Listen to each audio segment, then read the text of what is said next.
2023 онд Монгол улс Британи, Хамтран нэгдсэн хаан тулсын хооронд дипломат харилцаа тогтоосны 60 жилийн тохиож буй хамтдуулан элчин сайдын яам Британи Монголчуудтай холбоо G студиогийн хамтран HV 7 хоног төтмийн Оюунлаг подкастыг та сонсож байна.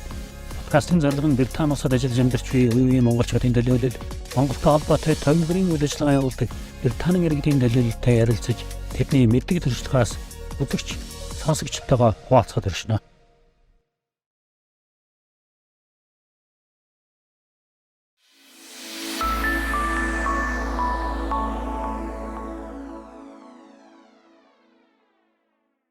Our guest, film director, producer, cameraman, even an actor, yeah. Also a delegate of Mongolian son-in-law, Ian Allardyce. So, first of all, I would like to congratulate on your new baby arrival. Thank you very much. Thank you. So, welcome to the parenthood world. Yes, thanks. Yeah, another Mongolian English baby. Yeah, in Monglish or Ingolian? Yeah, I don't know what it is. Yeah.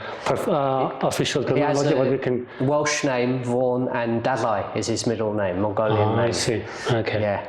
So my first question is, how did you? Because I know you had been in Mongolia for a long time. I think since 2000. First time come to 2002. May 2002. So how did you come to Mongolia? How did you find? It's incredible to think that it's 20 years now. Yeah. It is 20. Yeah, 21 years. Yeah. So I found it. I was graduating from university. I studied film studies with drama, and I was unsure what to do, like every student finishing university, traveling or work or whatever. And I saw a small commercial in my university, and it just said, "Do you want to be a cameraman in Mongolia?" Okay. Call Ben with a phone number. He's a friend of mine still to this day.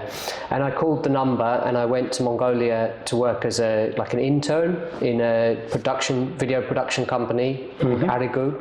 That time was one of the main production companies, making reclam and documentaries and work like that. I see. So I went. I was a young guy, straight out of university, 22 years old. Oh, okay. And I don't know what my family thought, and I completely admit I didn't know that much about Mongolia. I just knew that it was like a very special place, very unique place, and I just thought lots of Western people. For lots of Western people, Mongolia is kind of like the imaginary place. And my wife even she never had heard about Mongolia, but she decided to go.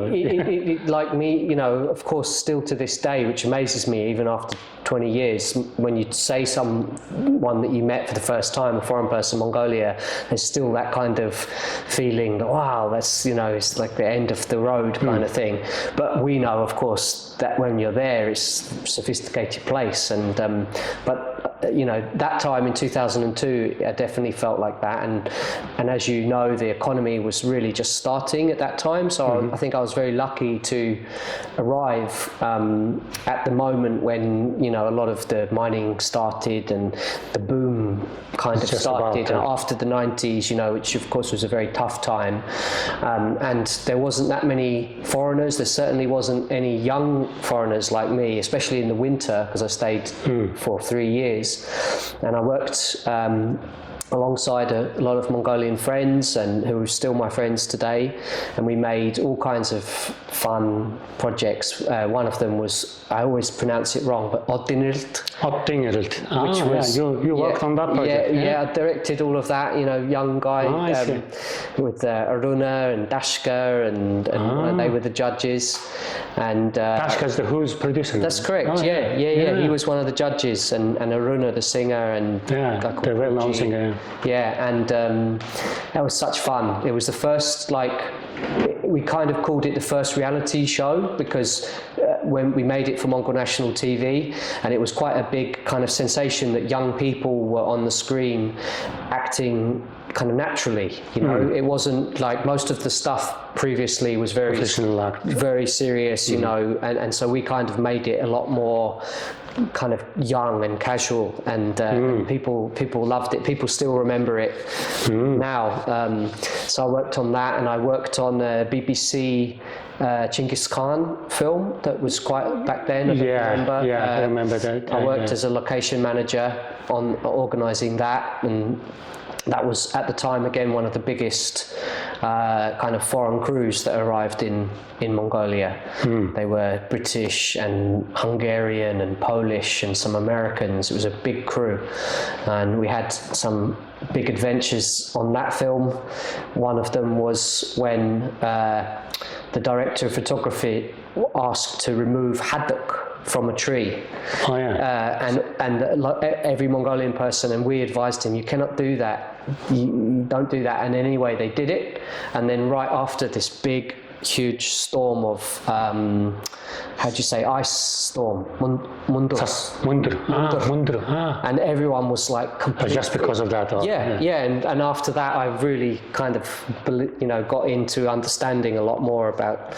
because the thing is the sacred place. It was a really stupid thing to do in the BBC. All these kind of producers who, very old, experienced guys, they were really shocked and to see such a thing. And, it was interesting. So I worked on that, and then I lived in Mongolia between 2002 and 2006. I came back to London.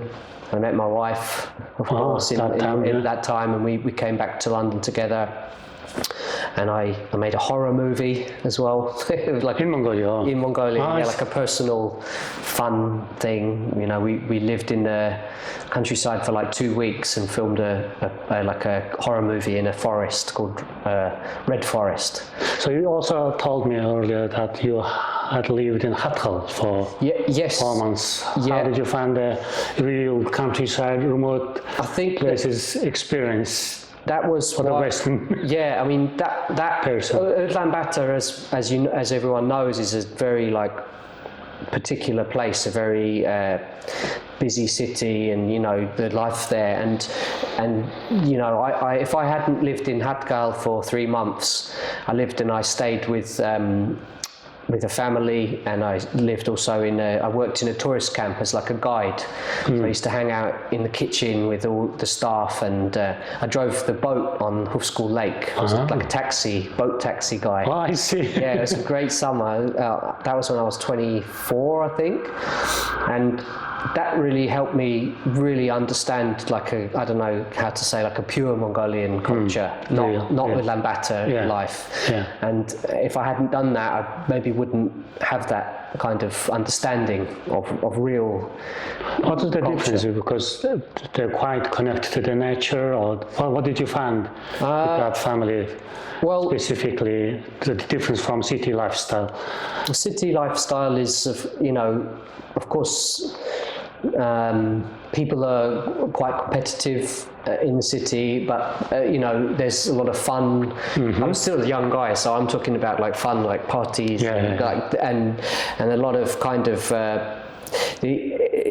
that time in 2000s, the economy was so booming. Everyone was like searching for what they would do, and so you're always meeting people, and they always tell you like 1,000 miles an hour, like what they're going to do next and everything. But then you went to the countryside, and you realise that people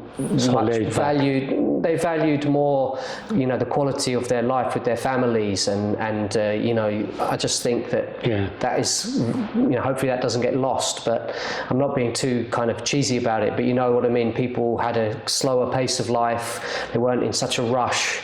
And I guess that's changing now in all the amics, a little bit. Yeah.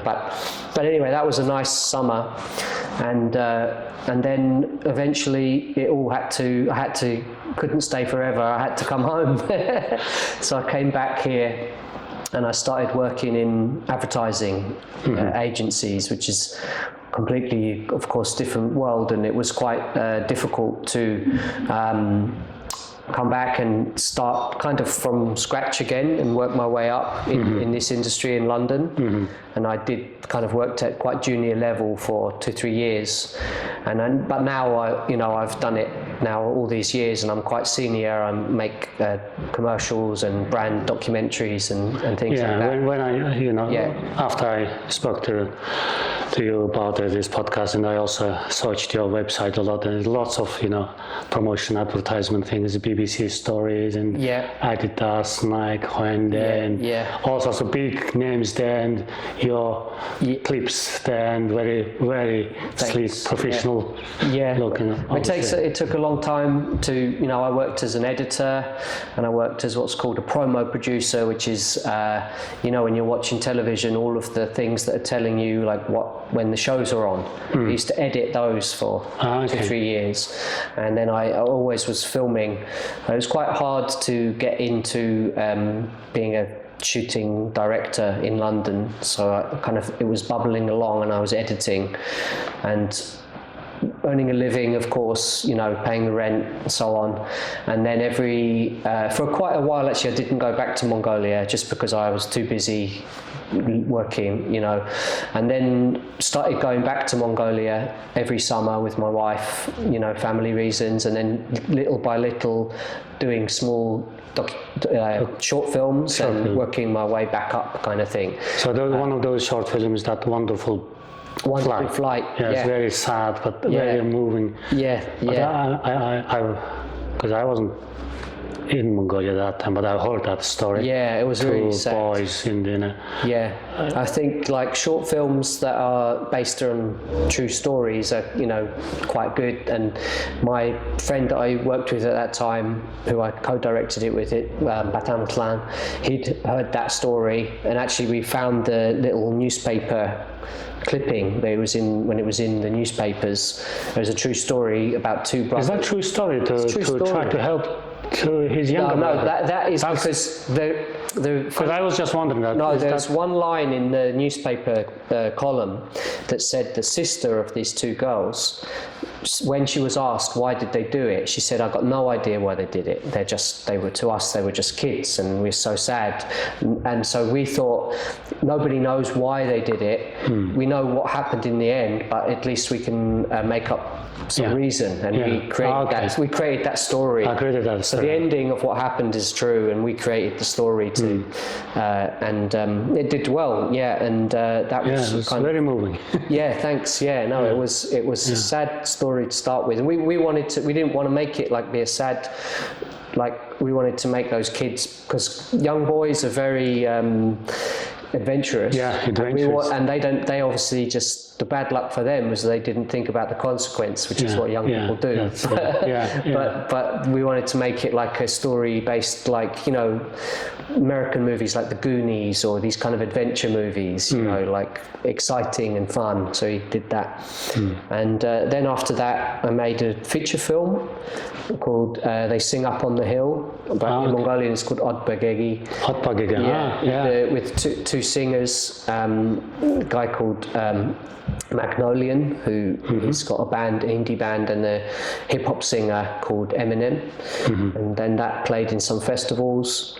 And then after that, I was the cinematographer on Single Ladies. That seems quite well known and quite successful movie in Mongolia. But I didn't. That's not my production, or I just just filmed it. I just shot it, and it was. I was going to Mongolia that summer, anyway, and it was like helping some friends, and I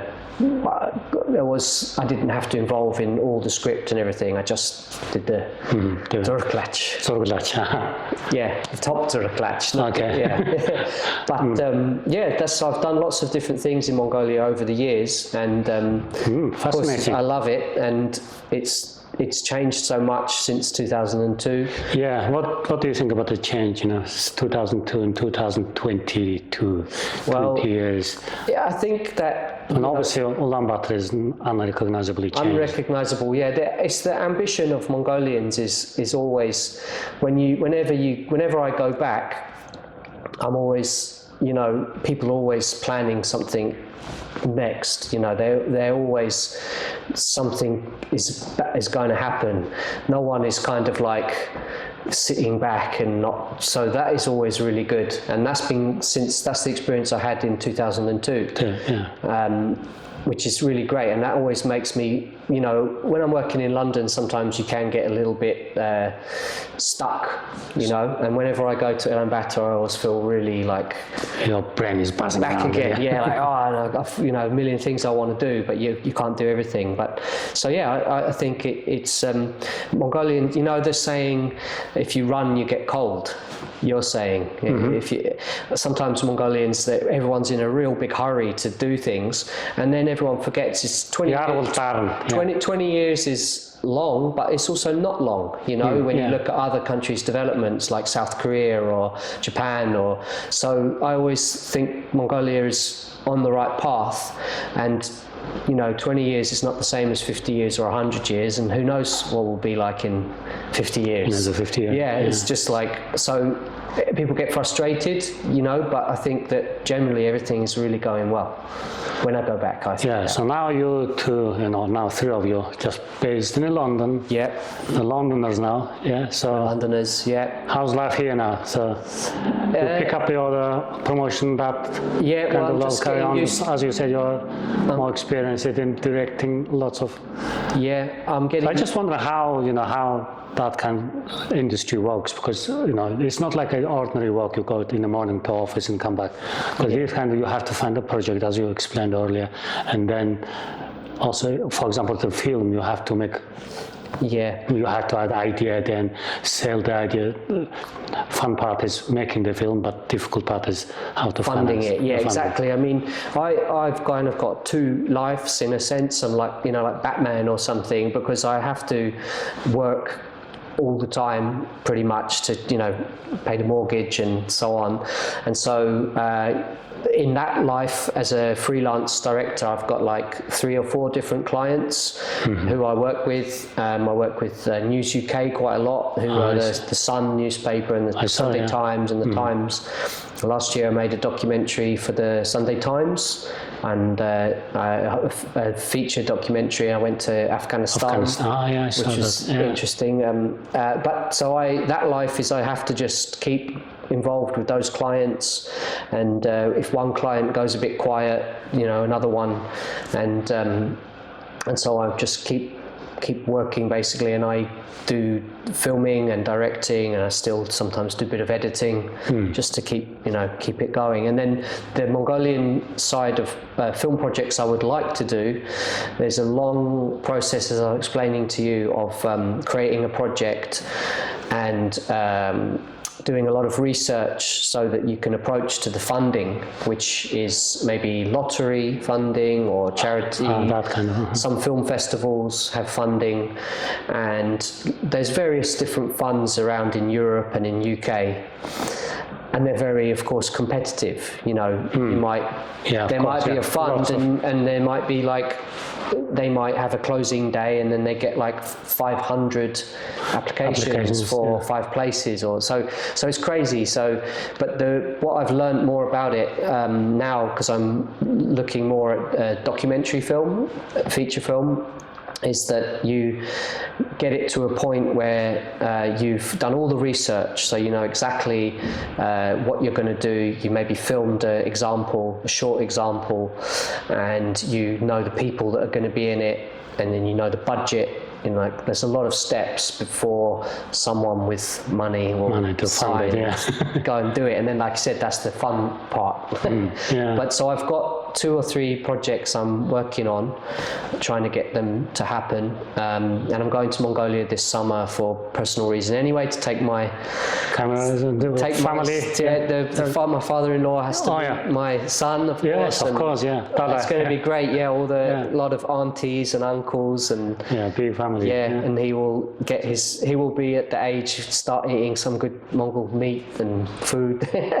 So we'll be there in the summer, and I'm going to be using this trip to try and get some projects researched, but I'm not ready to make anything yet. And also COVID, of course, stopped everything. So I also appreciate, because you are. I've seen you on our several albums and being part of the Mongolian community here.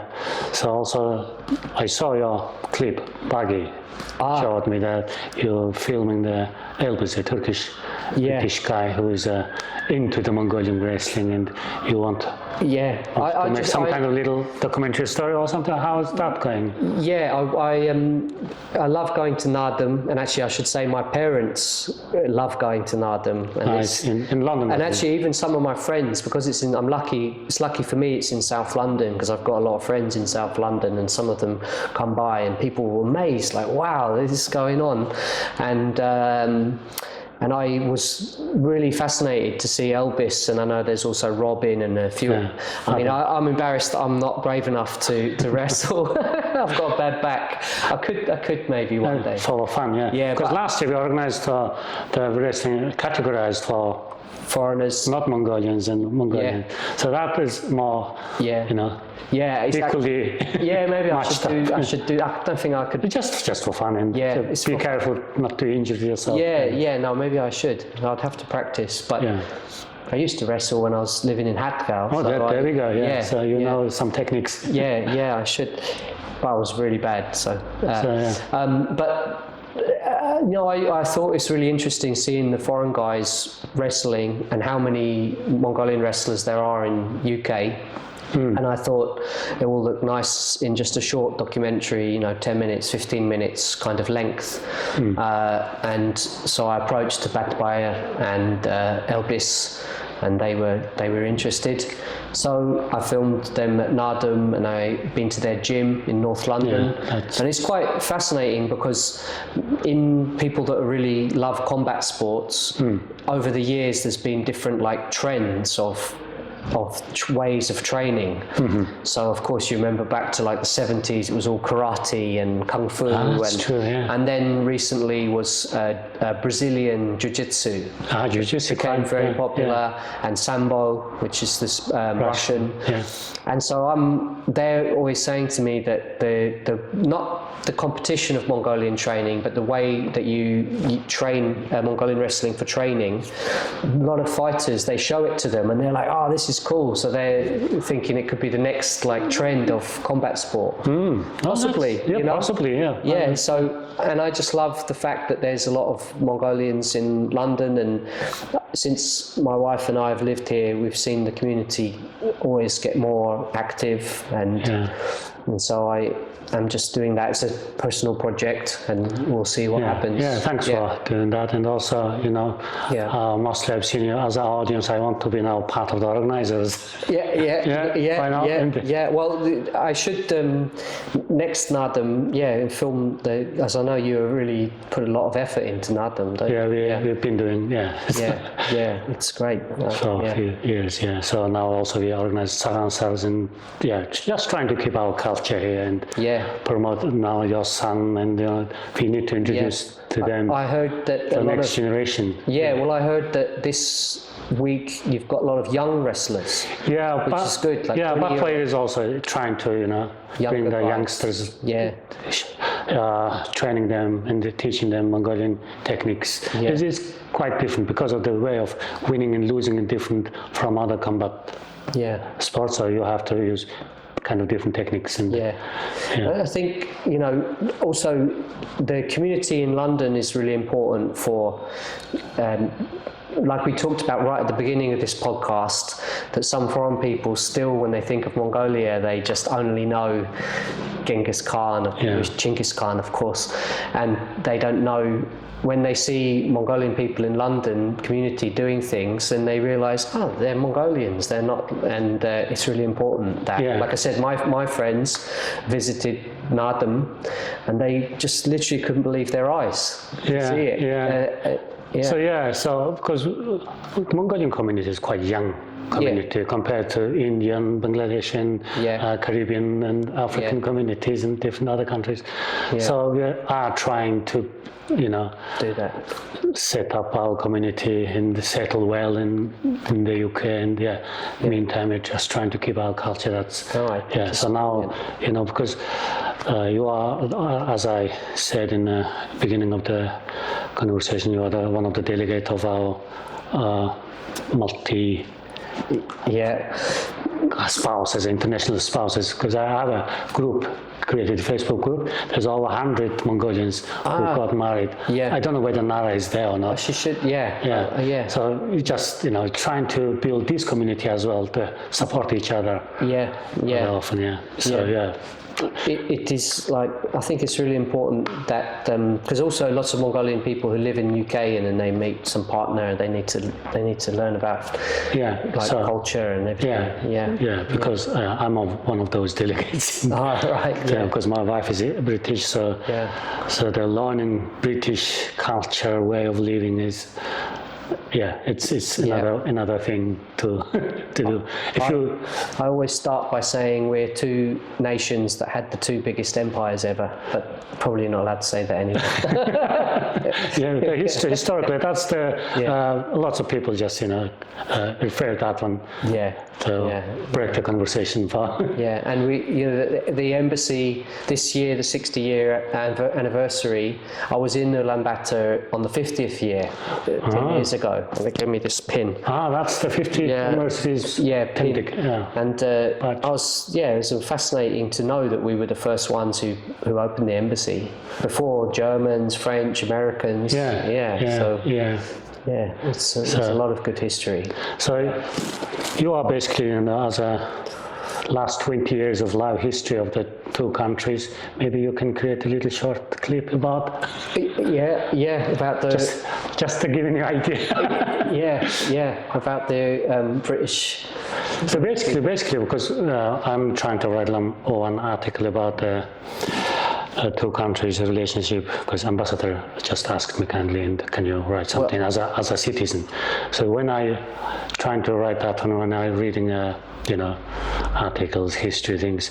So when the relationship blossoms is when the citizens have connections.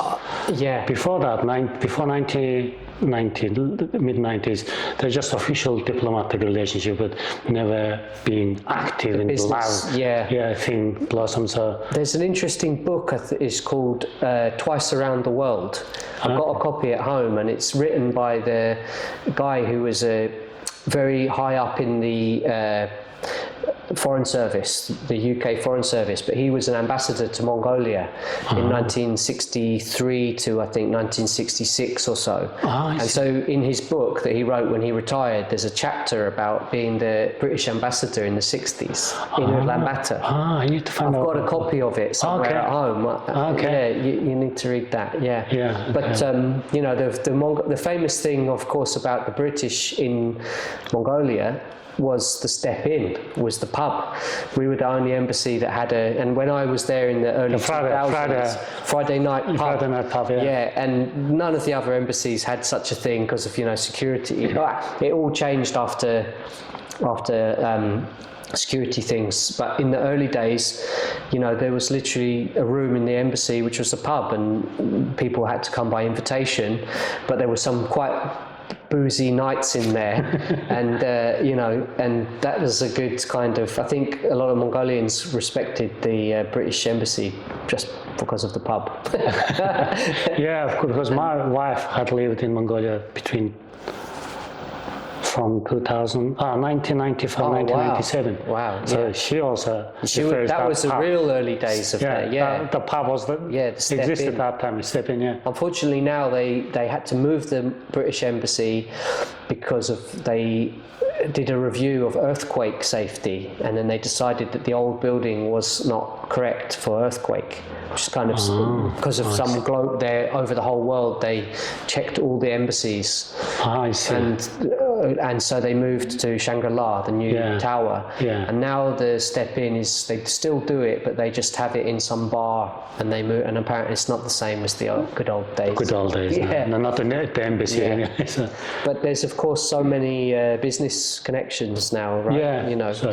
Because also a few months ago they set up British Mongolian Chambers of Commerce, like a sister of Mongolian British Chambers of commerce here, John Grogan runs. There's a counterpart is there. So they're organizing monthly events and things. It's the relationship is blossoming now. A lovely event the other week that Rio Tinto sponsored. That was really great. The reception for the 60th anniversary.